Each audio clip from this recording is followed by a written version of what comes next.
And when you notice that someone has crossed a boundary that's a core value boundary, end it. You have to move swiftly through these options so that you don't make the mistake of building a superficial, unfulfilling connection with someone. And now it becomes heartbreaking for you to part ways. It becomes harder and harder and harder. And let me tell you, somebody who is not aligned with you in values, they reveal that almost immediately.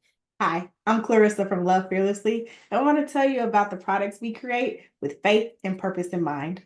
At Love Fearlessly, we design biblical affirmation cards, journals, and wall art to encourage you and keep God's promises front and center in your life.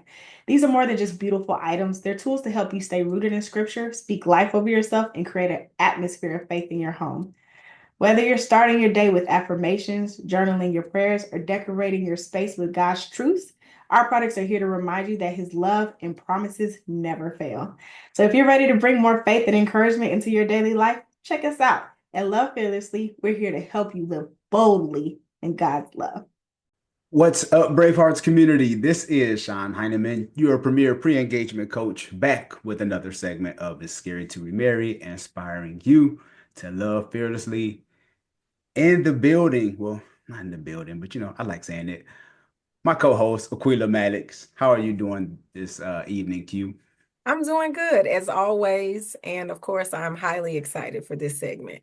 Highly excited. Ready. Let's go. Go time. I know, right? Yeah. So just real quick, because I was so excited about this episode. Like, this has been years on top Yeah. of years. So for this to actually happen today, this is 2025 is great. We had It's Tiffany. already starting off to a great start. So I told Sean that he's basically in our world, we call it fangirling. The male version. He is definitely fangirl. He's like, I'm so stoked. So, yes, I understand. And for those of you who don't know, she is a powerhouse, our guest today, a powerhouse. And I'm just ready. How about that? Let me just chill because I'm ready to get into it. For sure, this topic is very important, but let's bring today's guest. Let me give you a small introduction Yes. for maybe the two people who don't know about our guest. Today's guest is a powerhouse business development coach and fractional COO, helping high growth CEOs scale their businesses. She is a highly sought after authority in the space of entrepreneurship and empowerment, mentoring hundreds of entrepreneurs through her community, Actionable CEO. She is the co-host of Social Proof Podcast and the host of Full Transparency Podcast, both which focuses on developing and inspiring entrepreneurs. Bravehearts community, let's show some love to Donni Wiggins. How are you doing, Donni? I am excellent, outstanding, in fact. How are you guys? I'm Hi. doing wonderful. We're doing wonderful. Yes. Yes, for sure, for sure. Donnie, I wanted to play this clip that we have of you because this is how it all started, at least in our journey with me and Aquila. And we're going to jump into the topic, but I want to just play this for a quick second. So let's jump into this clip. What's more powerful than attempting to control somebody is allowing people to be grown-ups and seeing what they would do without your interference. Don't mind me asking, Donnie, do you feel like you're easy to be led? By who? In general. You couldn't lead me. But yeah, I do feel like I'm easy to be led. I'm led every day. David leads me here in this. Everything he tells me to do, I do it. In a relationship, I'm led by my friends. I'm led by my mother. I'm led by people who I trust to lead me. I am led for sure. And we also have to dispel that narrative. A woman who has an opinion, a woman who is intelligent, and a woman who is not afraid to demonstrate both doesn't equate to a woman who can't be led. People are led by people who they admire, love, and respect, right? When the advice makes sense, when the leadership is coming from a pure place, when the environment feels safe, we are okay being led. And a man understands that he never has to say, I lead you. He just shows up in his leadership. Boom. Wow. And I meant that. With every fiber of your being, we could feel it. Meant it. Donnie said, I said what I said. I said, and I'll say it twice. Donnie, how did that topic come about? I know it probably was a while ago because I think another platform shared that, but how did that topic come about? So that particular conversation of the Social Proof podcast was it was unexpected. That wasn't what we were supposed to be talking about in the studio. But we had that gentleman who you were hearing from. He came into the studio, and his girlfriend was a part of my and David's community, and he was, too, I believe, through her. And he had made a comment. He came to the studio that day by himself, and he made a comment that we asked where she was, and he basically said she wasn't allowed to come back to the studio because he was uncomfortable with how we were influencing her.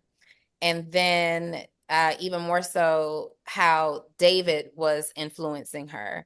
And when we got down to the end, to the bottom line, we called him out for maybe at the very least some emotional abuse, right? I had highly suspected that there could have been some abuse happening in that situation, alleged. Let me say that, right? And then later, the young lady who he was dating confirmed that, that was pretty much the case. Well, in that conversation, he saw David as a man of authority who was in a leadership role over his girlfriend, but he saw me as a woman that was in authority, but that challenged his manhood, right? And so as we were going throughout this conversation, he wanted to insult me by asking me if I felt like I was a woman who could be led and a woman who could be submissive. He wanted to trigger a response that I wasn't going to give him. And that's how that conversation started. And I want to clear up something that I said. Every time I hear that clip, I'm really proud of it, but I don't like the part where I said I am easy to be led, right? Because that's honestly not the truth.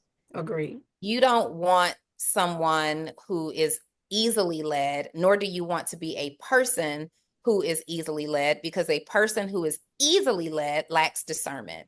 They lack clarity, they lack vision, they lack direction, they lack core values, they lack a mind of their own. You want someone instead who is appropriately led, and leadership is earned, right?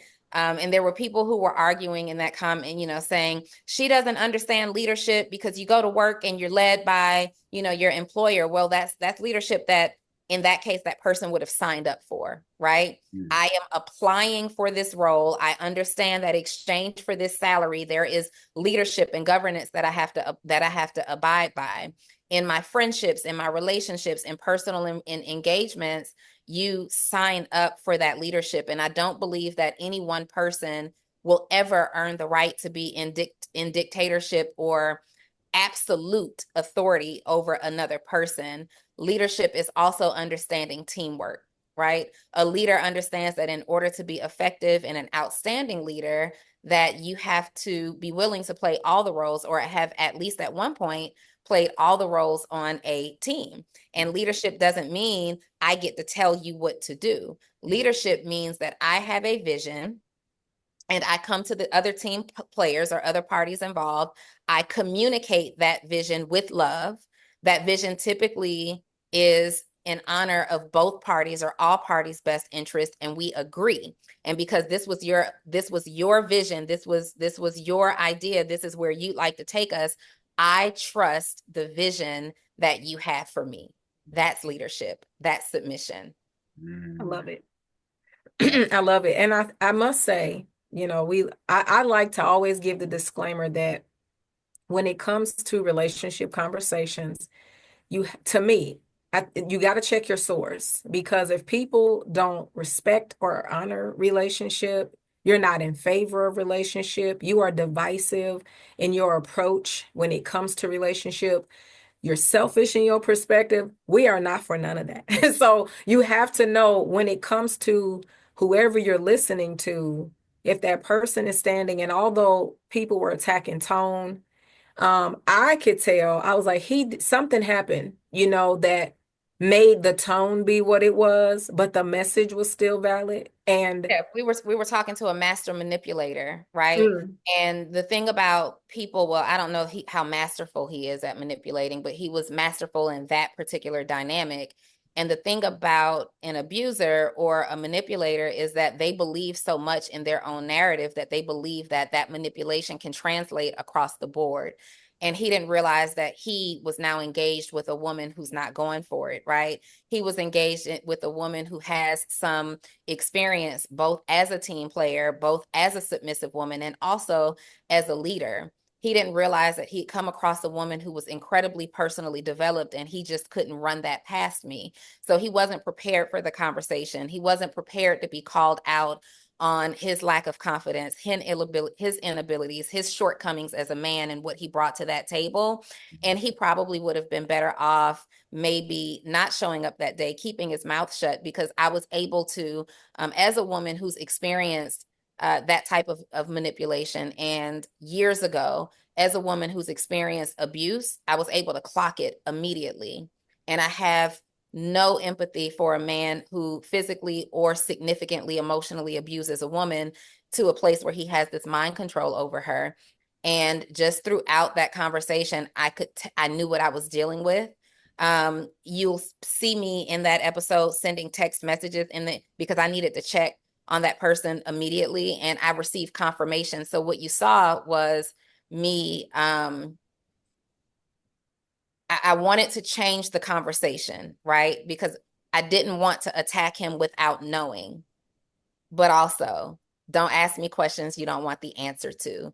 And my tone was my disgust at the yeah, audacity, right? For you yeah, to attempt to manipulate me in this way, because he knows the narrative. I am a business coach by career, by profession. And with that comes an amount of assertiveness that I have to have absolutely. in order for entrepreneurs to trust that I can help them to scale their business. I can't be passive, right? I'm very direct. And because he knows that about me, and because people who don't know me personally thinks that that must be who I also am in my personal life, he was looking for a crack in the window to try to insult me and catch me off my rocker. But he just was unaware of who he was trying to Yeah, yeah, intimidate. yeah. Yeah, I think it was awesome though, to be honest. It was such eloquence, no lie, to be able to articulate um what I believe leadership entails. And and again, I think there's some conversations that, people are like, well, like you said, comparing it to work and things like that. But what I loved about it, especially when you said, the advice makes sense.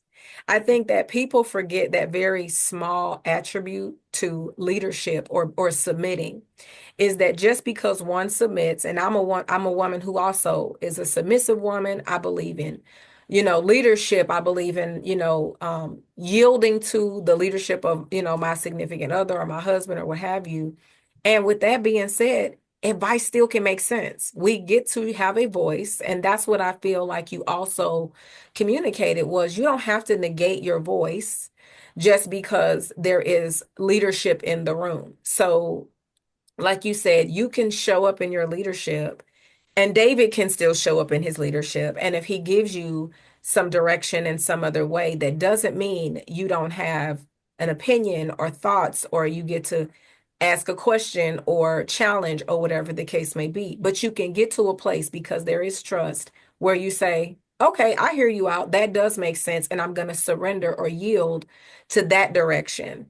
And Well, and then also with that, mm, like the Bible doesn't say that only a woman should submit, right? In agreed. fact, what it actually says is that we should have a mutual obligation to each other. And I think a lot of times when people are speaking about submission, when people are speaking about relationships just in general, it's always how it impacts the woman. The woman has to submit. The woman has to be prepared for marriage. The woman, has to have this training, and the woman's life is in ruins and shambles if these things don't happen. And that's just not biblically even what the Bible communicates. There were several female leaders, in the Bible, which Absolutely. means which supports the fact that we are also meant to have a voice. And submission just doesn't mean being told what to do, right? It's us defaulting to the person who we believe can carry the vision. Absolutely. So there will be moments in which obviously a man is better to lead in certain households, but a different man in a different household might not be qualified to lead in that particular way. And it might actually be the woman who's qualified to lead in that way, and he's qualified to lead somewhere else, right? The strongest act of submission is understanding where you are strong and where you are weak, and who's the most qualified person to get us to where we are trying to go. It doesn't take away, or it shouldn't challenge the male ego. It shouldn't challenge the feminine ego. It's really just about, hey, listen, we have a vision. We are here and designed to help each other, right? And that's law. That's biblical principle. In this area, maybe in the area of finance, safety, and security, this is where you show up. And maybe in this area of the details and the strategy and the organization, maybe this is where I show up. But I think so many people have a misunderstanding of what submission actually is. And there are unfortunately so many men who assume that means that I get to be the boss of a woman. There are men who really live their lives like, I can't wait to find somebody to boss around. And then there are so many women that are misguided that can't wait to be bossed around. Yeah. And that's just not what it means. Yeah. I don't desire to be submissive so that I can have somebody telling me what to do. I don't need anybody telling me what to do. I know what to do, right? But when we agree that there is something that we are looking to achieve together that is for the betterment and empowerment of a mutual mission and vision, I will submit to your leadership if you are the person who's most qualified to help us accomplish this. Mm-hmm. Absolutely. And men in leadership, they understand his wife's strengths. We understand where we operate best to make the overall vision work. And that word submit just simply means yield. That's all it means. And you think about a yield sign, you know what I'm saying? It doesn't mean stop. It just means pay attention to oncoming traffic. Yeah. And the cool thing about it is some people, when you in that little turning lane, that yield, some people are cool enough to be like, go ahead. And let me tell you something. That conversation would never have presented itself because it's not something that flies on my or my business partner's radar.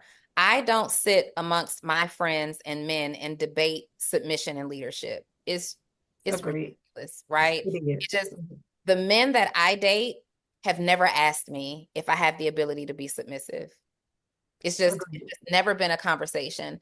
The men that I date are typically in leadership roles. And you know what they appreciate? They appreciate a woman who has something to bring to the table. And I don't mean money. I'm not talking about tangible things, but men who are in leadership roles, regardless of some decisions that they make, the men that I have dated and what I've experienced and my friends who are married with wives, they appreciate being able to partner with a woman in life who can multiply an idea, right? Absolutely. And if a woman is here and designed, and one of our gifts is to multiply what you bring to the table, then that person can't not be a leader. You have to be a leader in some aspect. There has to be a certain level of skill set, talent, knowledge, and ability in order for you guys to be in partnership. A leader understands that you are only as strong as the weakest link on your team. And if you want a weak woman, that says that you're not a leader, you're a manipulator, you're not a leader, you're a dictator. And that's fine if you find somebody who is aligned with that mission with you.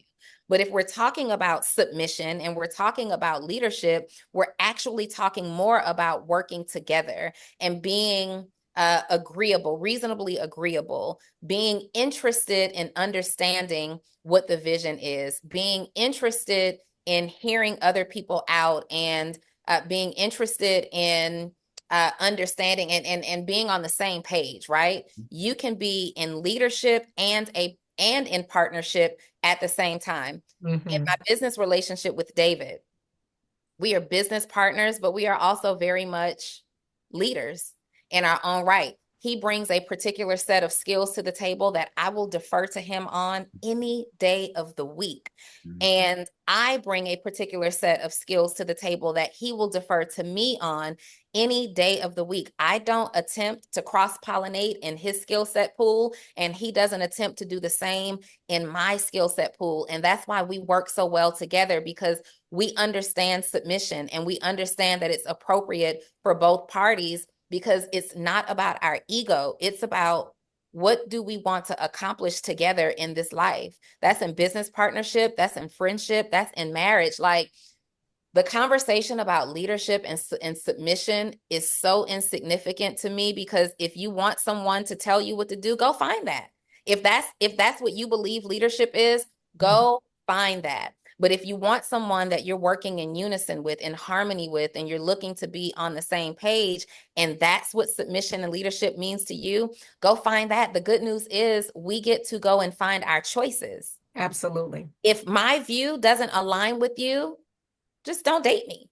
Exactly. It's not like I ever presented the opportunity to do that, right? Right. Just don't Exactly. date me. You don't have to agree, but you also don't have to align with me. And that's just that. Yeah. The best thing I heard someone say about submission, he said, when my wife and I have to apply submission, it's when we lack agreement. Mm. It's because when you have agreement, what we talking? Yeah. We're already going to be in alignment. We're already going to be moving forward with whatever the idea is collectively. And I do agree. I think the conversation it's overused. It's like it is, I believe it can be pollution. You know what I mean? Just in general, because it seems like people are definitely looking for like the dictatorship, or again looking for a reason to divide. Because Well, and that's exactly what it is. It's yeah. it's being used as a tool for divisiveness, right? Mm-hmm. Right now. Mm-hmm. And the problem that I have with a lot of these relationship conversations is that everybody has an opinion, myself included. But what's the result? Where are we Mm-hmm. going with this? How does Absolutely. this conversation bring us closer together to loving each other and getting back Absolutely. to what love is? Like, let's invite love back into this equation. Nobody needs to be told what to do. I'm on Instagram Live right now, and I see the comments, and somebody says, well, nobody wants a woman who doesn't listen. That is not my target audience. Person is not my target audience. In fact, they shouldn't even be here, because nobody wants a woman who doesn't listen. But guess what? Women don't want men who don't listen either. Absolutely. Right. We want, submission is about respect. It's not about me sitting down and listening to you, big boss. I don't want to be laying next to somebody that I am afraid of, that I can't communicate a thought or an opinion to, or I'd be accused of being too masculine or being unagreeable or disagreeable, whatever the right term is. That's not sexy to me. That doesn't Stop make me that. want to get undressed and give Okay. you my body and Because that's serve like you in that sleeping with way. your daddy. That's And like not the right sleeping kind with of a parent. I'm daddy. not a child. This Right. is mutual respect. Like, Yeah. you don't have to argue about submission with me, because I am eager to please you. I am eager to agree with you. I trust you. Absolutely. I chose you. So that means that we are aligned in values. We're aligned somewhere. I don't want to argue with you. We're always on the same page. I love you. I honor you. I respect you. We Yeah. don't have to ask questions to qualify my submission, because real men understand how to pick women that are on the same page, and real women understand how to pick men that are on the same page. So these silly debates just don't even happen in relationships that are aligned appropriately. For sure. And that I believe, like you said too, and that maturity. I think it's also an aspect of maturity to understand. It's like going to work, and like if you go to a business and you see young people and they're given direction, and they are, they're refusing to follow whatever that direction is, and they're rebellious and things like that, you automatically think like, okay, they're not mature. Like there's something there's a disconnect for you to understand that you're at a place of work. You have a boss. They're going to take, or people who you understand, whatever these things are that are already outlined. So my point is it's mature. We'll be looking at a person like, well, that person, they obviously is some issue of maturity. So Yeah. in the same regard, when it comes to relationships that are mature, I feel the same. These are not conversations, but I think too often people are trying to find a uniform idea to apply to every single person, and that's not it. That was never, ever, I don't believe, God's intention at all. And Yeah. so, and we began to fail because too often we're trying to fit in other people's mold of what they feel like relationships should be and look like, and getting approval, right? Because you're like, well, if this person doesn't agree, well, if she said this, I gotta align with that. And if this person sees from the outside looking in, and now they're gonna judge, how about you get to do what works for your household and your relationship, and I get to do what works for my household and relationship. And you get to do it with the idea and experience that you have. Some people are limited in their experience and exposure. Some people, even having biblical references, some people got misinterpretation of the word. And you get to do relationship in the context of your misinterpreted word. If that's how you want to rock, go with it. Yeah. And you said you used the word maturity, and it really encompasses a lot. There's so much immaturity, right? There's just so much immaturity present in relationships today. And that probably has been since the beginning of time. But when I think of immaturity in a relationship, I am thinking about people who are leading, they're pickers, whatever they're utilizing to pick in the first place. Your picker is off. You need to recalibrate your picker. And we are looking at so many superficial qualities. I have been guilty of it. Like many, many years ago, I have been guilty of, I need to get the super fine guy and he's got to be this, that, and the other, and all the things. And you realize that as you start to get older, or as you start to get wiser, or as you start to become more ambitious, and you need people who are actually resourceful, you need people who are actually loyal, you need people who are actually interested in you, you need people who are actually capable and qualified. Like none of those things have a height attached to it. They don't have a look Agreed. attached to it, right? And so we have to do a better job at the initial due diligence before you choose a partner. Have you even taken time to identify what you value most, right? Absolutely. Do you value integrity? Do you value someone who is incredibly timely and punctual? Do you value honesty? Do you value someone who's resourceful? Do you value someone who can get their hands dirty and fix things? If we start doing due diligence and stop hopping quickly into what we believe to be love, which usually isn't love, it's usually more of an infatuation. If we actually stop to just build a friendship with people, if we actually stop jumping into bed with people very early and multiplying emotions too quickly, we can actually sit and have reasonable conversations with other people and qualify them on our own. Well, here are my 5 to 7 core values. Yep. Does this person align with value number 1, 2, 3, 4, 5? You got 80% of your core values. Core values are going to be your non-negotiables, right? There's a difference between core values and wants and desires. Core values are the things that you are inflexible on. I want a faithful partner. I want a partner who operates in integrity. I want a partner who is submitted to God and who loves God, because if you love God, then you understand how to love me. Like those are the non-negotiables. And I don't know a lot of people who have core values figured out. So that's number 1, right? That's like the number 1 thing that I've learned now to use to be my picker. But then number 2 is you actually do have a right to like what you like. We've got core values. These are the needs, but now you can like what you like. So I tell people, write out a list of what the experience with your future wife or the experience with your future husband is. What do you want that experience to be? So I did a podcast episode with someone, and I talked about having a list of 92 things, right? 92 things. And the internet went crazy until I started to detail what those 92 things are. And the 92 things is really a deeper elaboration on the core values that I have set, right? So, you know, one of those things are one of the values that I value is friendship. And so on that list of 92 things, it is my husband enjoys talking to me about everything. My husband feels safe coming to me and knowing that we're going to have a result and there's not any judgment. My husband is excited to come home to me every single day because I understand the opposite. I know that there are people who sit in their cars for hours dreading walking into the house.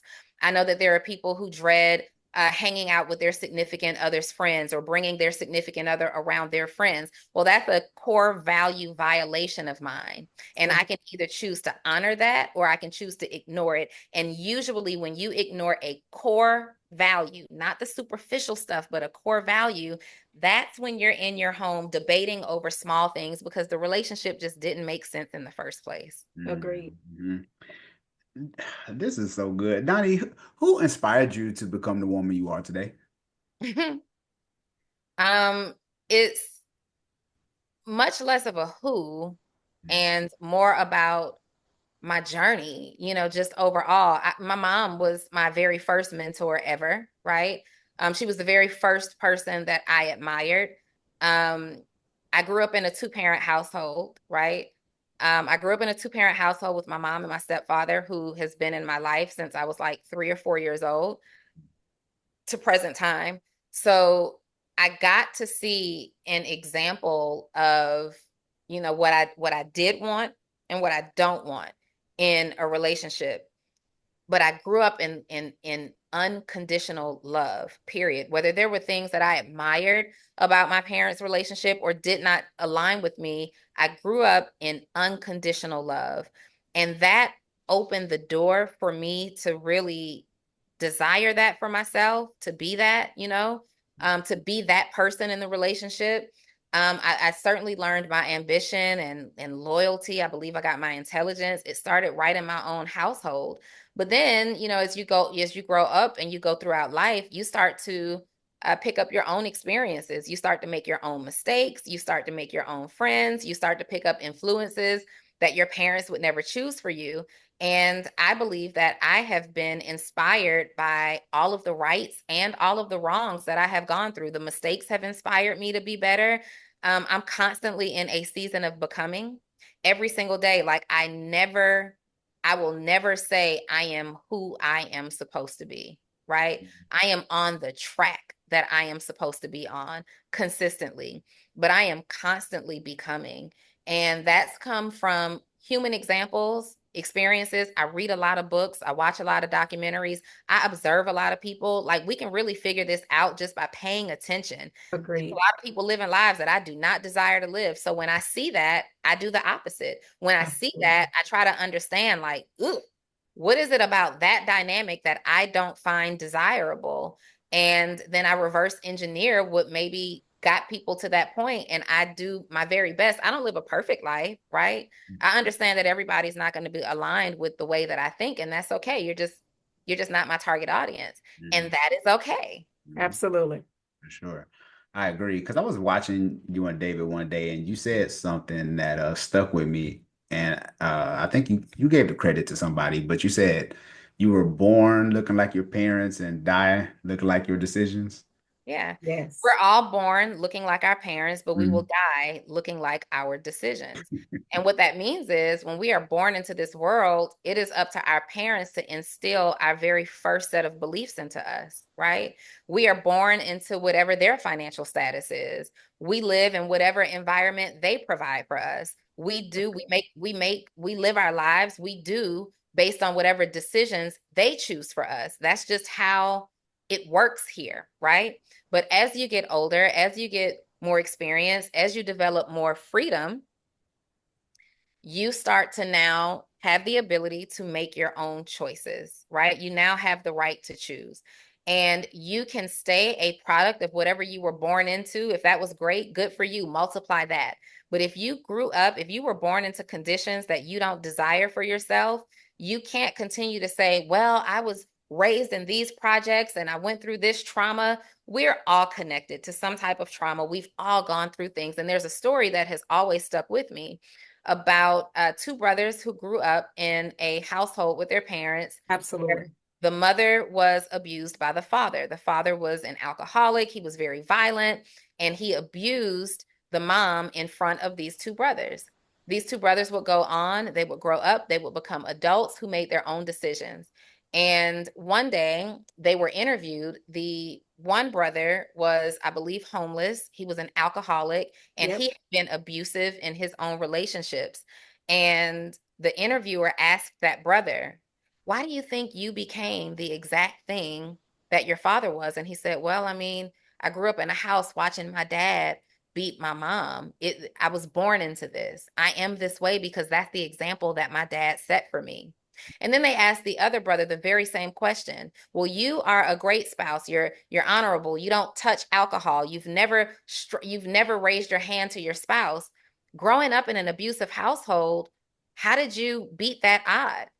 And that brother said, I lived my life based on the example that my dad set for me. I saw him hurt my mom. I saw him beat my mom. I saw him drink himself into a stupor. And because I saw that, I decided that that's not what I want to be. So we all have experienced some very similar traumas. We get to decide what we do with those experiences. We get to decide what that hurt ends up meaning to us, what that lack ends up meaning to us, what that trauma ends up meaning to us. Sure, it was terrible. We know it was terrible. I sympathize. I empathize. I am not invalidating what happened to any person. But there is a time where we have to choose what it's going to mean to us. We can let it destroy and kill us, or we can say, you know what, this happened, and I want to leverage that experience so that I can save somebody from this save someone from it happening to them, or I want to leverage this experience and move on past it so that my life doesn't equate to my trauma. We can't have our ceiling for our life be associated directly to our trauma. Imagine saying that I grew up in poverty in the projects and had nothing. And because that's what your experience is, you equate that to you can't be anything. So you've placed trauma as your ceiling. And no matter how hard you work, no matter how hard you fight, you will only go as high as your trauma will allow you to go. No, I am a person instead that has experienced several traumas, some that I earned through my own self-infliction and some that I never deserved to experience. But I refuse to be a person who is held hostage by the ceiling of my trauma. I'm going to break through it, and I am going to live and max out on this life experience. Like, this is our life experience. When you think about it, like, this is an experience that God has blessed you with. Max out. Absolutely. Absolutely. That is so good. And I think sometimes we don't know what to do with choice. The freedom of decision is a very powerful thing. But I think that for some people, it's easier to just lean into replicating other people's choices than us breaking through and making decisions of our own. And understand completely, what you're saying around we all have those stories.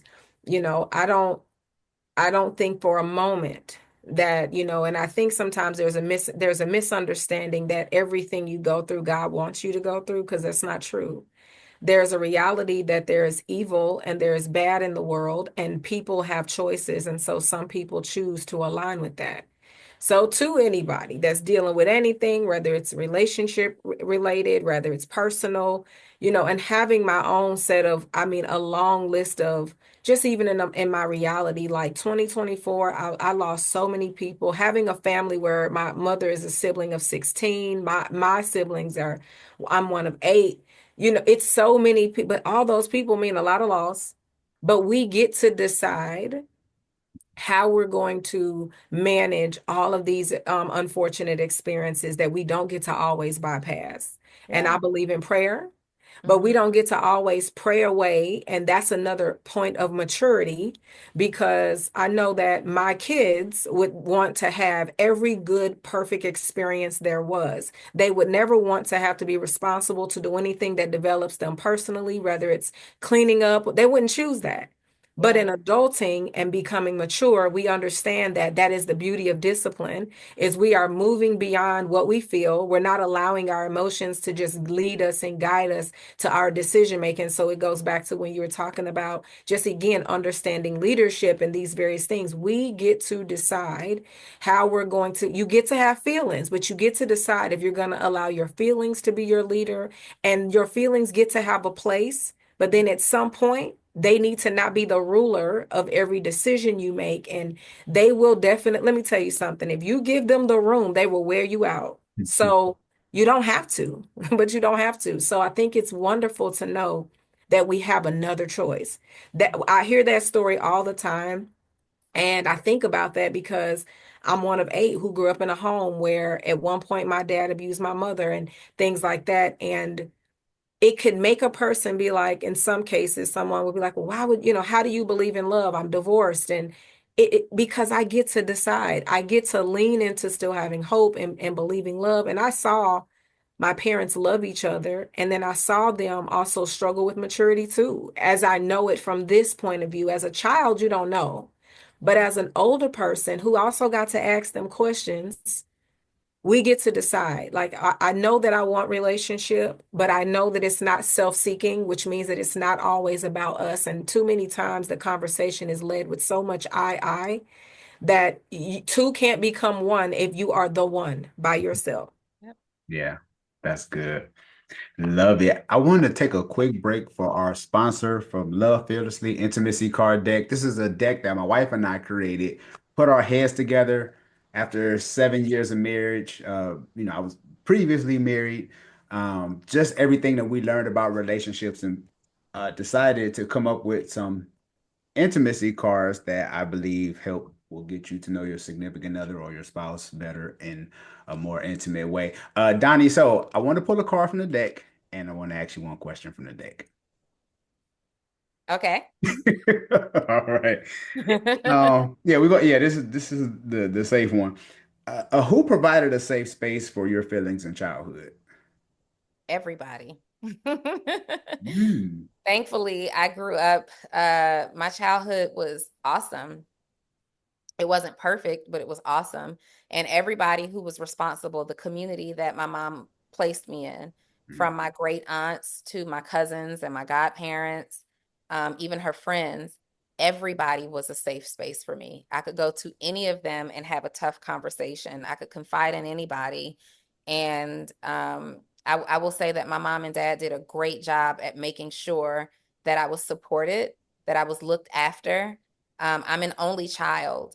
And my mom is an only child, and she actually lost her mother when she was pregnant with me. She lost her mom 3 months before I was born, Mm. right at the age of 22 years old. And I believe that impacted my mom in such a traumatic way that when she lost her mom was her everything, and she didn't feel like she had anybody. Who's going to help me now? Who do I go to now? Who do I ask questions to Yeah. now? Who's going to help me become an adult? Who's going to help give me this advice to navigate this marriage that I'm in and this child that I have coming? She lost that so unexpectedly. And I believe that that stuck with her in a way where she said, my daughter will be different.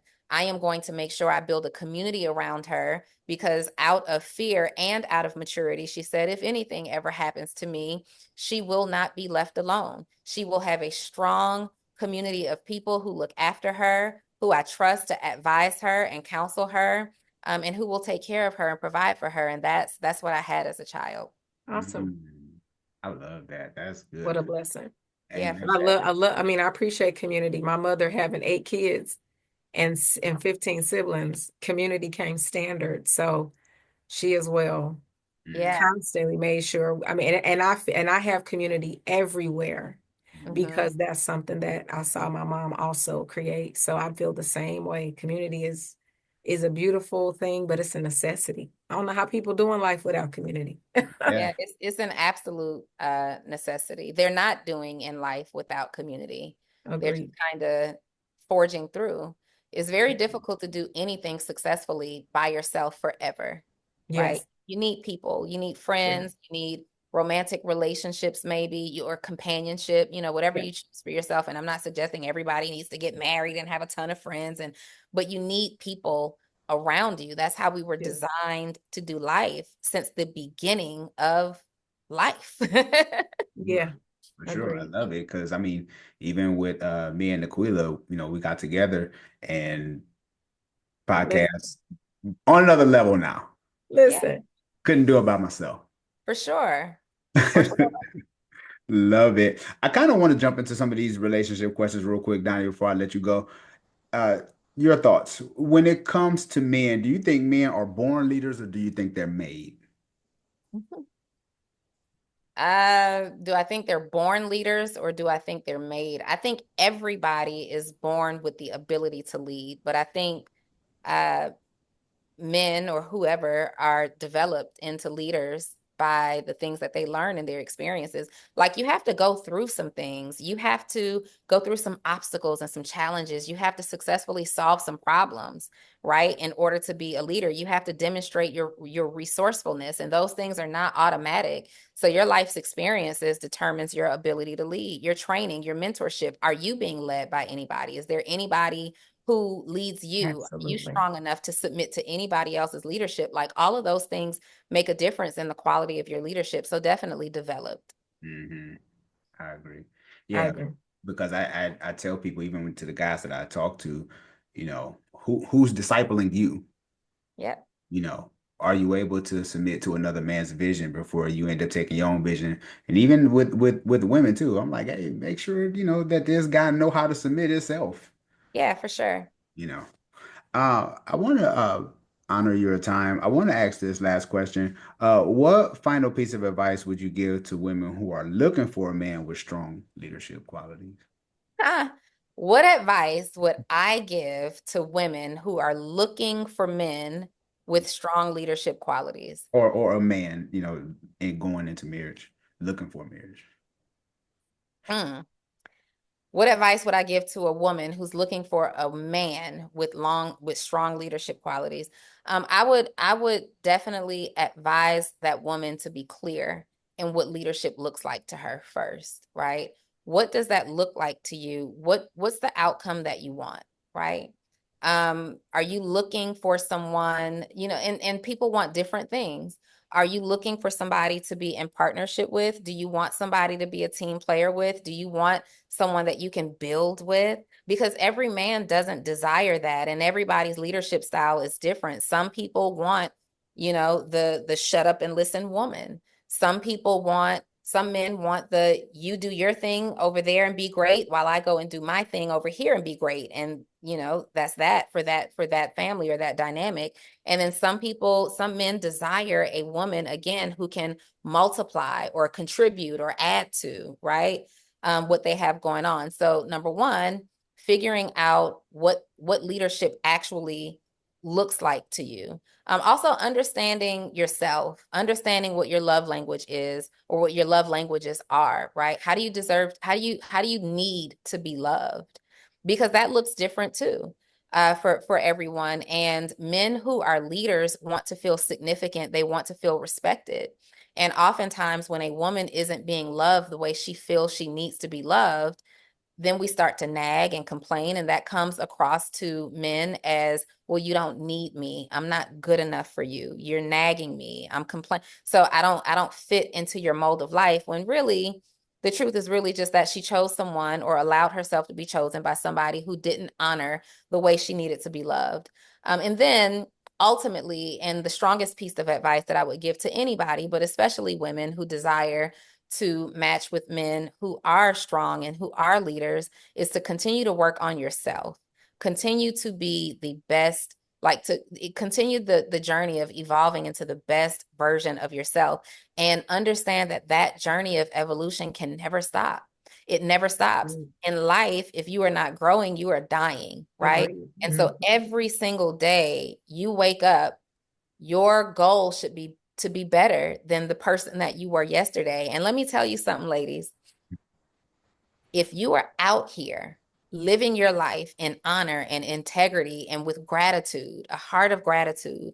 And you're just so grateful for being here. And you're not harping against this biological clock or this societal clock that people have placed upon you. If you're not succumbing to the pressures of the world that say that you have to be doing this by this day, by this time, by this age, and you're living your life and honoring your journey of becoming the best version of you, you will attract the best men.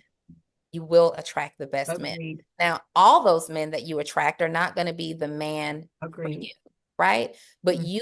you will see that when you just start focusing on yourself, and this isn't selfishness, this is actually selflessness. If you take a season to just go all in on focusing on you, the payoff for this is going to benefit you and whoever you choose to do life with, because you're clear about what you need. You're also clear about your ability to serve someone else. You know Absolutely. how you can serve. You know how you can honor somebody else's love language. You know how you can show up. Having that moment of quiet selfishness where you are your own focus for the purpose of becoming a better version of you puts you in a position where it's rewarding to you and your future significant other. Everybody wins when we're clear on who we are, what we need, and where we're going. Absolutely. And we save other people time. Yeah, for We sure. save other people time. I think I think you said it best. We allow ourselves or have allowed others to connect or whatever with someone with us and it may not be the best match. I'm Yeah. grateful you said you can attract, because I've attracted some really great guys that were not always for me. We learned that we didn't align in certain areas, but they were great people. And and we have to, and to her point, as we grow and mature and develop as individuals and embrace fully, like I am clear that I am amazing. I tell people I'm amazing. I stand 10 toes down on being amazing. That doesn't mean I'm perfect. But what that means is I'm aware that there are things that I'm doing to be an asset, not just to the person only, because you have to understand that, and me being an asset, I'm gonna be an asset to Sean. I'm gonna be an asset to you. I'm not gonna sit here and just, I'm not gonna be contentious. I'm not gonna be unintentional. I'm gonna be a respecter of time. The things, when you are an asset, then you understand that, because I believe the best instruction that God gave us was to be fruitful and multiply. And Mhm. when you understand the beauty of that, it's powerful. Then you don't sit as a person who forces yourself to sit in a place where you see no fruit. Yeah. Like we're coming together, we see no fruit, but my job or my mission is to make you bear fruit, see that I'm fruit. What you understand that it's okay for us to part ways, because I'm saving you time, I'm sparing me time, I'm sparing us both being unnecessarily frustrated and things like that. So I think that's wonderful. Mhm. Wonderful advice, because it's nothing wrong with loving yourself enough to know, like, this doesn't work, and loving some and caring about someone else to know that you're not going to drag them along the journey of Oh, doing you got to move swiftly. You got to move do you swiftly. hear me? The option. Like, no, Yes. and I mean that. Yes. My pastor even said this. Listen, ladies and men, this goes both ways. The longer you entertain what's not for you, all you're doing is creating potential soul ties and connections and alliances with people that make it harder and harder and harder for you to separate from them. So again, I go back to core values, establish them. Be clear on what your non-negotiables are. Be clear on what your deal breakers are. Be clear on what matters most to you. You cannot live life if you are not getting this, right? You cannot live life with this person if they're not doing this, if they're not integral and honest and trustworthy and timely and, they don't love you, whatever those things are for you, right? And when you notice that someone has crossed a boundary that's a core value boundary, end it. You have to move swiftly through these options so that you don't make the mistake of building a superficial, unfulfilling connection with someone. And now it becomes heartbreaking for you to part ways. It becomes harder and harder and harder. And let me tell you, somebody who is not aligned with you in values, they reveal that almost immediately. You just disguise it. You say, oh, well, let me just see. Oh, well, you know what? Let me just try one more time. You know what? He had a drink that night. So let me just, let's try it over mocktails instead of cocktails. We see so many red flags, and we see these red flags and we're looking at them and we look closer and closer and say, well, is it pink? That look red to you? It might be orange. Is that burgundy? No, the flag is red. The flag is red, and we have to learn how to, we and I have given so much time staying in situations, trying to compromise our values, trying to make these conditions make sense to us when they're never going to make sense to us. Typically, when somebody breaks a core value or doesn't align with a particular core value, that exception that you make ends up being the reason that the relationship ends a year later, 2 years later, 15 years later. That same exact core value that was missing will end up being the thing that breaks you up long term. True story. Love it. That is so true. Because Lord knows, I stayed in my last marriage, like 5 years longer than I should have. Sure. But we've all been there. Yeah, right. That's another show for another time. Listen, so many people will come into your life, and it will be so when you are clear. And I know I've said these words, I know I've said this phrase, core value, core value, core value. But when you are clear on what you value, you will not allow somebody to overstay their welcome in your life. You just won't. It will give you an ick that you cannot ignore. You just will not be able to ignore it. And if you do, when you are unclear, that's when you create these attachment issues. You don't have an attachment issue, you have a detachment issue, right? We have a self-worth issue.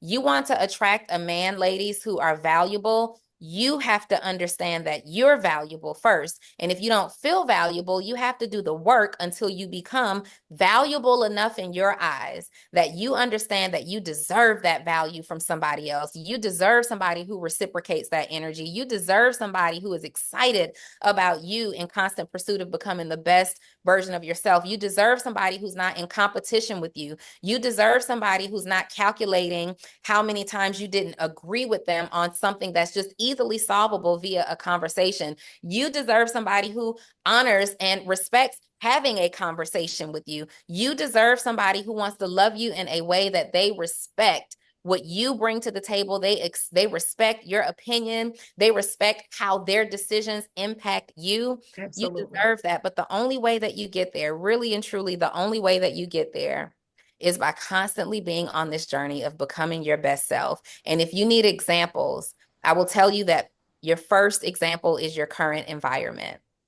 And if that environment is not reflective on the life that you desire for yourself, we've got to make some changes in the environment, and we have to do it rapidly. The fastest the fastest you can move away from what's not for you is almost like magnetic. The further you can push that away and become whole within yourself, once you clear that lack of confidence for this confident person, man or woman, then you will start to attract the people who are actually for you. And it's worth the wait. I'll leave that there. It's worth the wait. No, I agree, because a lot of times I think, the decisions we make, it shows a reflection of who we are. It's like, okay, I chose this person, like, and then how much of that accountability are you going to take? Like, yeah, I chose them. Exactly. Chose them. Yeah, for sure. Donni, thank you so much for your time. Yes, Well, thank you. First of all, let everyone know how they can get in touch with you. I'll have everything linked up in the description, but Yes. So you guys can follow me at Donni Wiggins _ on all platforms. That's DONNI Wiggins, WIGGINS _. And because we had a relationship conversation, in this interview, we didn't get an opportunity to talk about like, you know, what I actually do and how I help entrepreneurs scale their businesses, start, grow, and scale their businesses. But if there are any entrepreneurs who are plugged into you guys, I invite you to come over to my Instagram. That's where I'm most active, and get to know me. You know, get to know me. If you like what I said, if anything resonated with you here, and you are an ambitious entrepreneur or aspiring entrepreneur, come over to Donni Wiggins _ get to know me, and let me see if I can continue to impact you and your business. For sure. Aquila, let everyone Thank know how you. they can get in touch with you. I am at Quilamatics on Instagram and Facebook, and that's about it, y'all. What about TikTok? You know, me and TikTok we got relationship issues right now. No, that's all good. I hear you. Well, everyone, you heard it here. All the information will be in the description below. Make sure you hit the subscribe button, share this with a friend. You never know who needs this. And of course, like Donni said, we spoke about relationship stuff, but the business, I mean, I've learned so much myself. So make sure Absolutely. that you connect with her as well on Tap the in. business perspective. But even you still got to have some kind of relationship, even in business, you know, so healthy relationships, I should say. But if you are listening to this via podcast, make sure you leave a rating and review. Would love to hear from you. Those comments are very important. By doing so, put you in a drawing for a free Amazon gift card. Who doesn't like free stuff? This is Sean Heineman with my co-host Quilamatics. and special guest. Donni Wiggins. All right, Brave Hearts community, take care.